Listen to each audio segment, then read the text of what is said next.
stuff, let me tell you. Hello everyone, Mike with Spray Jones, coming to you with another video. I haven't been putting out a whole lot of content lately, and that's just because we've been sort of taking the summer and working, and we're just going through the standard motions of spraying projects, of joist ends and basements and walls, and we've covered off a lot of those subjects, so it's nothing really huge and new that I wanted to feature at this time. But I think we need to address the covering of the spray foam, because it's a subject we haven't gone over. I'm going to have a few questions from time to time from people, and so we're going to address that here and now. This is primarily a 2-pound or a 3-pound foam question. To cover the spray foam insulation with a coating is not really for half-pound, and I'll explain very quickly why. Open cell foam doesn't provide you with a very nice skin to put the spray foam to. Most times you're going to be shaving it flush. It's going to go into a stud cavity, and you're going to shave off the excess, and then it's going to leave the open cells, and those open cells are not conducive for putting a coating on and getting even and consistent coverage. And the surface unshaved is lumpy, bumpy, and uneven. So in most situations, not all, but most, open cell foam is not going to have some sort of a top coating. Plus, open cell foam can't be exposed to wind and rain and birds and what have you. It's always going to be in an enclosed situation, so it's not open to the elements. The odd time you might be putting it in a ceiling for sound between floors, and the person might want to paint it or to put a fireproofing over top of it for occupancy internally. Those are the only situations where I can think of where you would actually be putting a coating over it, and it can be done, and we have done it. It takes way more material because of the unevenness of the open cell foam. The open cell foam is very, very lumpy and bumpy when you're done, which makes it very good for sound attenuation. So this really comes down to a 2-pound or a 3-pound roofing foam. Roofing industry has been putting top coats over top of their foam since day one, because they have to. I mean, they need something to protect it from hail and birds and weather and ultraviolet, so they're very familiar with putting either a roll-on membrane or a liquid applied polyurethane, something UV stabilized. But where you, the consumer, come into, or the building owner or the general contractor or just average Joe and Jill homeowner, is when you're getting a 2-pound closed cell foam. So your spray foam guy's coming out, and he's going to be doing your roof, your walls, underneath your floor. When and where would we ever put a top coat over top of it? And that's what we're getting into right now. The first thing to understand is when you're using a 2-pound closed cell foam, you cannot have a heavy solvent-based paint. So no aerosol cans.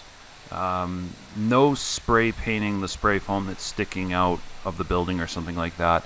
The solvent will just immediately eat it. You know, when you were a kid, you put modeling glue, which had a lot of solvent in it, on styrofoam, and it just ate a hole right through it down to your mom's kitchen table. And that's not what you want to have here. You need to have a acrylic or a urethane based product going on and touching the closed cell foam. So what we're typically going to be looking at is, if you had exposed foam and you wanted to protect it, you were going to be looking at the exposed foam for some reason, and you didn't want to just look at naked foam. What would we put on it? And that's what we're covering here. You would want to choose something like a polyurethane or a urethane paint. You can do an enamel, you can do an epoxy, or you can just do what we usually do, is some sort of an acrylic based coating of some sort. You can use a primer.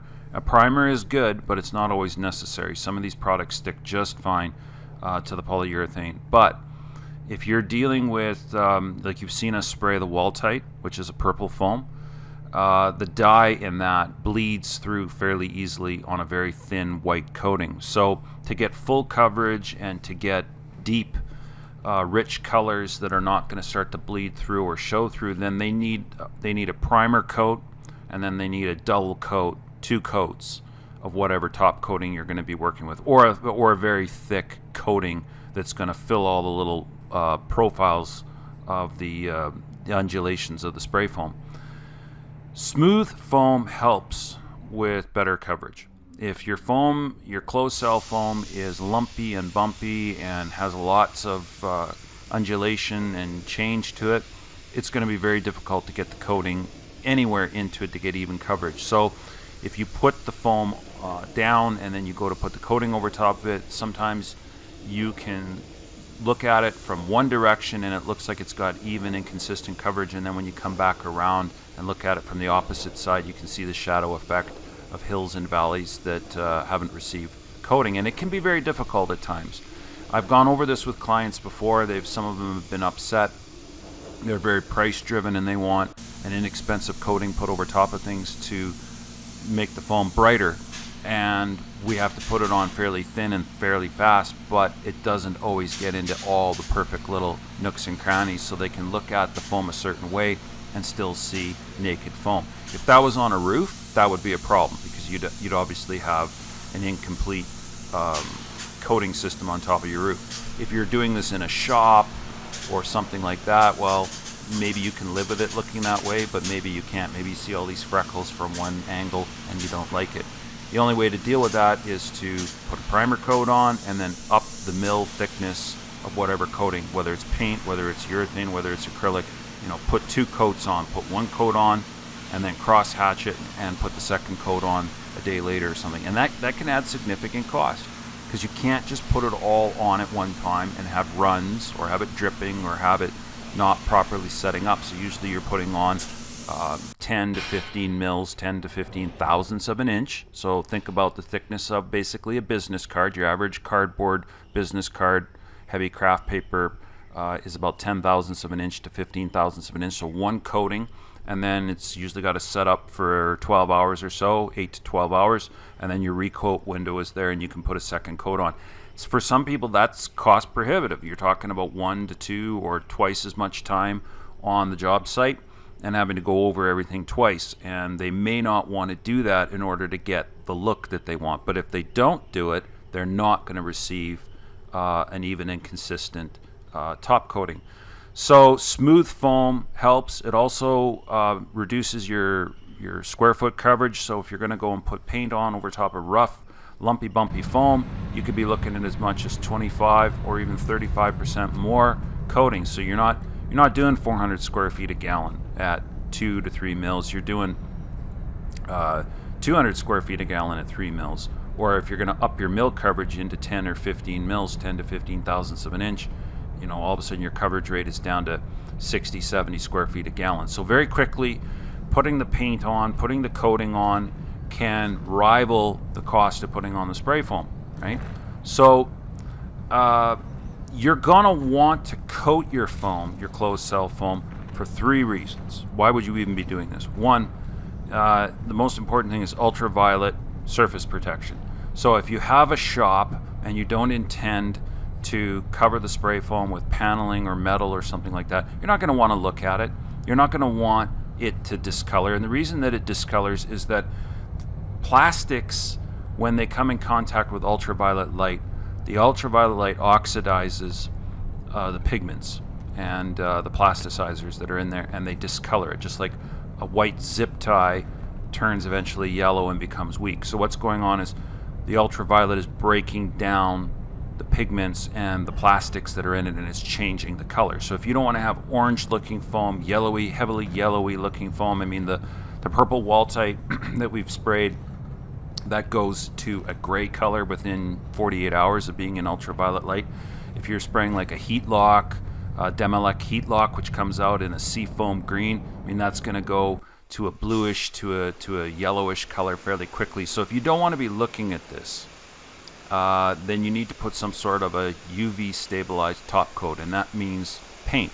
The second reason is animal protection, especially with roofing or external situations, like maybe you did some ductwork or some external foam on the outside of a building. Well, you're having to protect it from UV, but you're also having to protect it from hail and birds pecking away at it.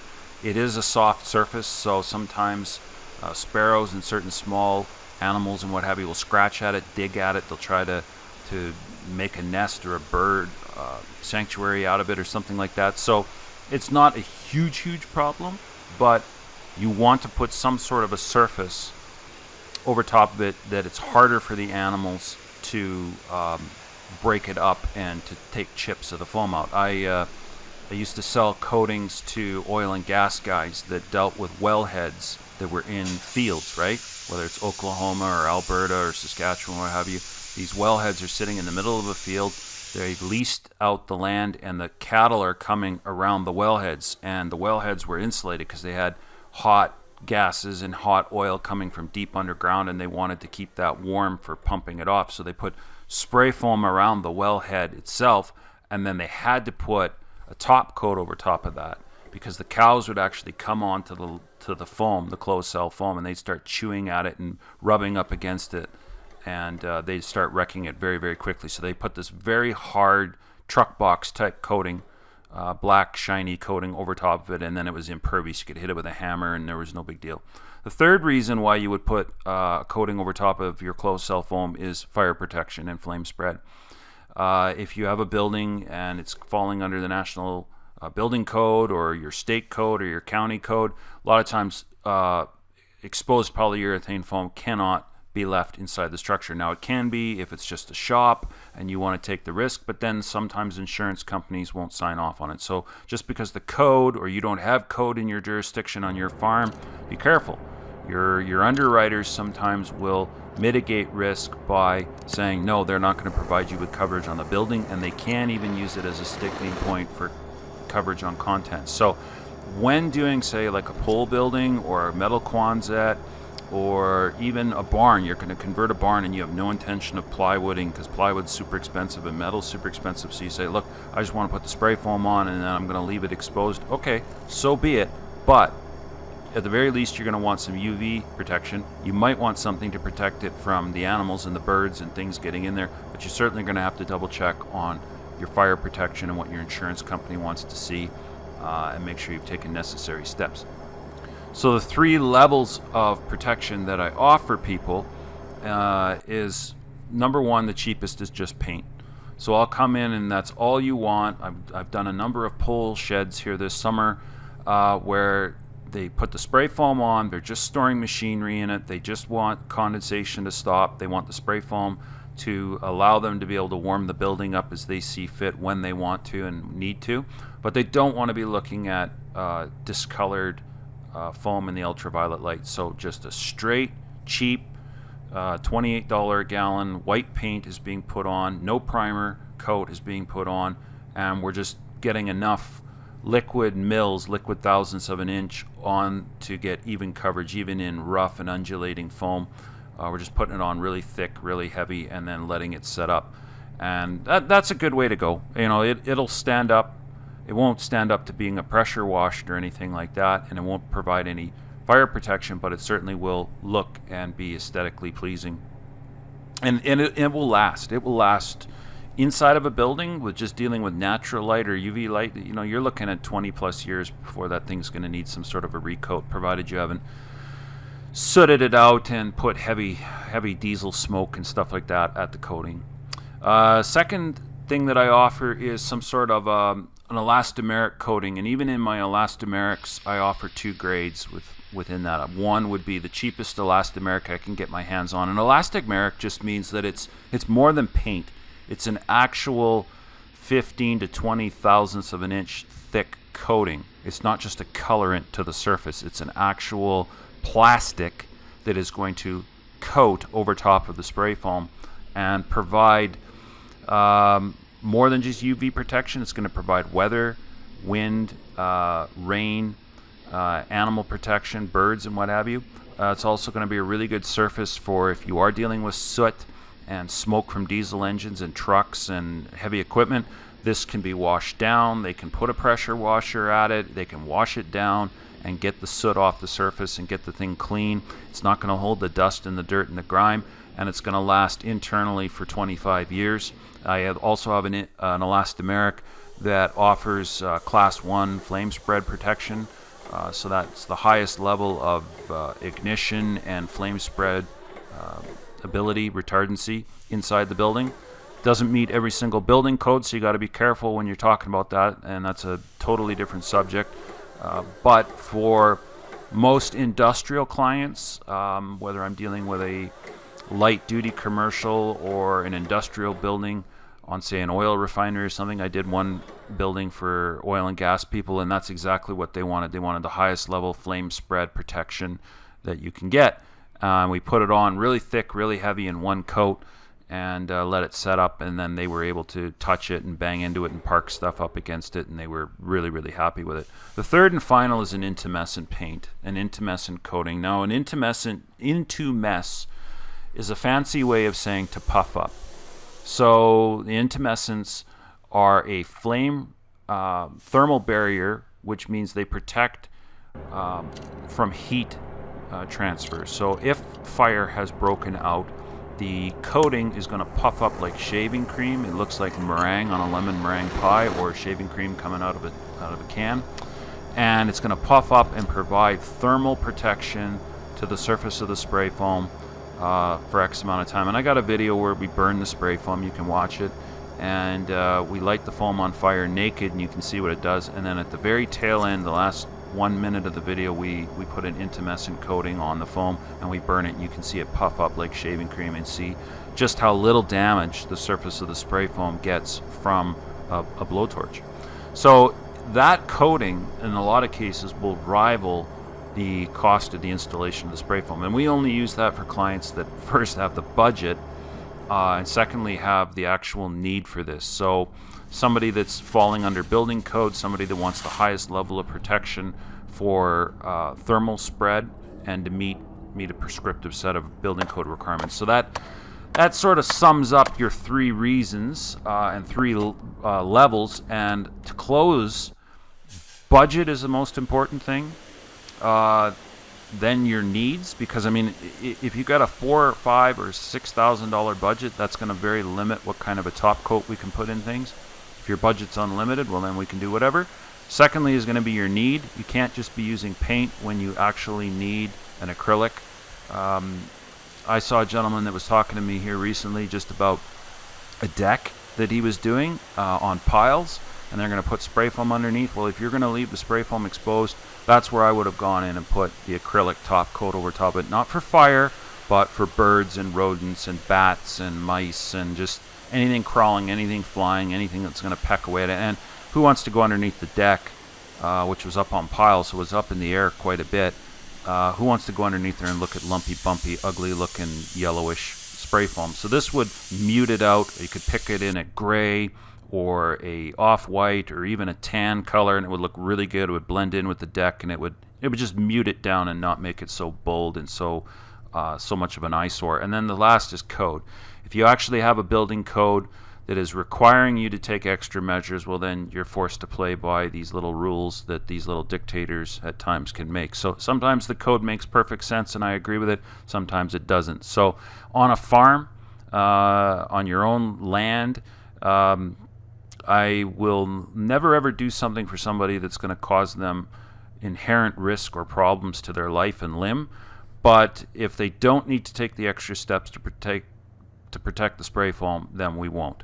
I'm confident in how the foam burns or doesn't burn, and I'm very happy with just putting a paint over top of things if they just want to aesthetically brighten it up and cheer it up and make it look more appealing.